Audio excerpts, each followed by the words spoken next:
How do you make melty, gooey American-style cheeses out of other cheeses so that your American cheese doesn't taste like American cheese? Well, like all things in the universe, there's some science behind that. American cheese acts the way it does because a lot of it isn't cheese. Now, before the health food nuts come in here and they're like, haha, it's filled with poisonous chemicals that are ruining your mind and making the frogs gay. No, that's not the case. Think of cheese like this. There's some cheesy stuff, and then there's some liquidy stuff. Cheeses with a lot of cheesy stuff and not a lot of liquidy stuff are hard, like cheddar.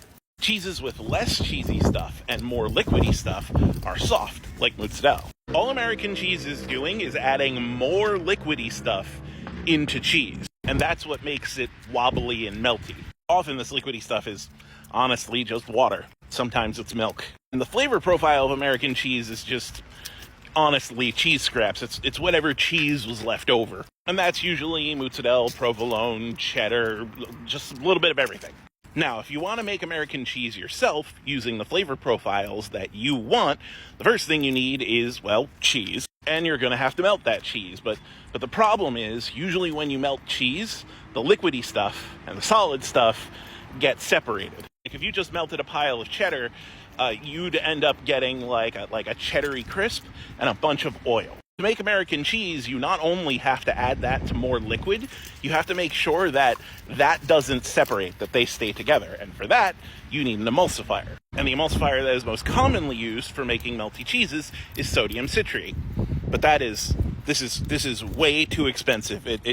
You're paying for this designer bottle. Fuck it. Aha! Thank you, Amazon. $7. Anyway, so you take the cheeses that you want to create the flavor profile of the American cheese you want to make. You put them in a pot with the liquid you want, and then you add like a teaspoon or more of sodium citrate, depending on how much you're melting.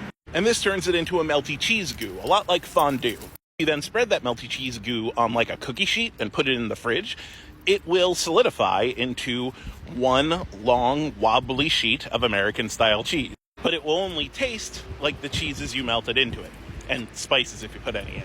Personally, I'm a big fan of using beer as the extra liquid that I put in, and like adding caramelized onions to the mix. Do that with some blue cheese and cheddar, and you get a perfect burger cheese. Let me know if you want to see me make it.